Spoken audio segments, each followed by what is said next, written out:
Your first question, right in the front row to your right. Dan Tortora, wakeupcalldt.com. RJ, for you, just what's been the most impactful moment at North Carolina so far, the thing that maybe sticks out to you the most on or off the court?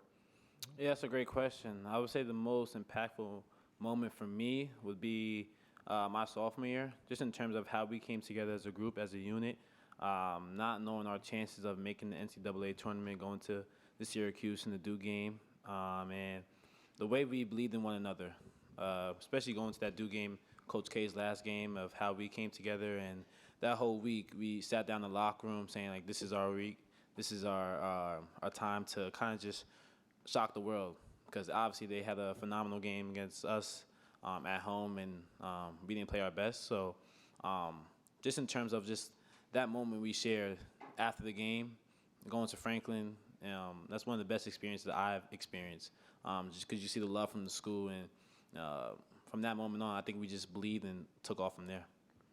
RJ, to your right, third row. Hi, RJ. TJ Wilkerson from the Sports Nerd Podcast. Being a fifth-year veteran, we've seen 3 freshmen come in. James Brown has big shoes to fill in with Armando Bacot, who you played with for many years. What's his transition been like, and how have you stepped up to mentor him into that role? I mean, James Brown has been tremendous, just in practice.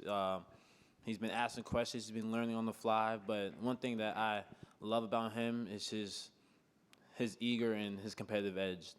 He's always willing to learn, but he's always willing to compete. Even if he makes mistakes, he's going to do it by going hard. And James has been great. He's great defensively. He's able to guard guards on the perimeter and bigs down low. So he's gonna improve and progress throughout his years of playing here. But it's kind of just taking him under my wing a little bit.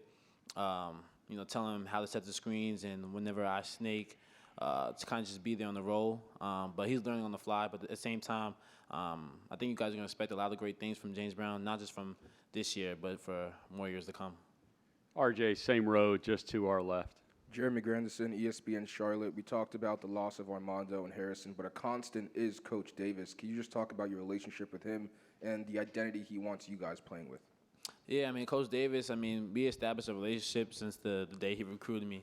When I was just at Stepinac, and we always talk about this when it was a team camp at Archbishop Malloy.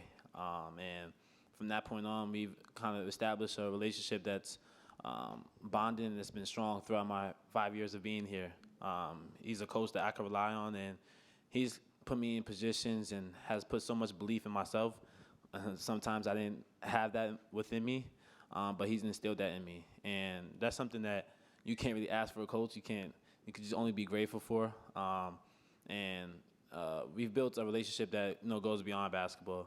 And when you have a coach like that, when it's just not strictly just about basketball, when you just want to know about your personal life, making sure you're doing well in school, wants to know about any siblings or family, just stuff like that, those conversations, they go a long way. And for my 5 years and for him being my coach for 4, I can't really put into words just how much he means to me.